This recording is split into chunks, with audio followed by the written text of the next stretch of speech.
ముఖ్యమంత్రి చంద్రబాబు నాయుడు తాను 3 దశాబ్దాల క్రితం ఉపయోగించిన 393 అంబాసిడర్ కారును పరిశీలించి ఆ కారుతో ఉన్న అనుబంధాన్ని గుర్తు చేసుకున్నారు. 393 నెంబరుతో ఉండే ఈ అంబాసిడర్ కారు చంద్రబాబు నాయుడి సొంత కారు.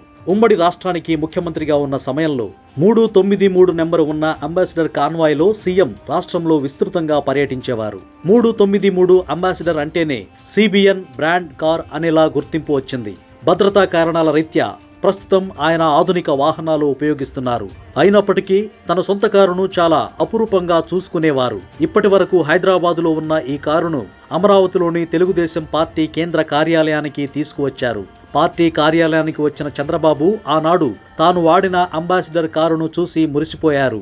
దాన్ని పరిశీలించి గత స్మృతులు నెమరవేసుకున్నారు. నా పాత మిత్రుడు 393 అంబాసిడర్తో అంటూ ఎక్స్ వేదికగా ఆ ఫోటోలు పంచుకున్నారు. దీనిపై నెటిజన్లు నా ఆటోగ్రాఫ్ స్వీట్ మెమరీస్ అంటూ కామెంట్లు పెడుతున్నారు.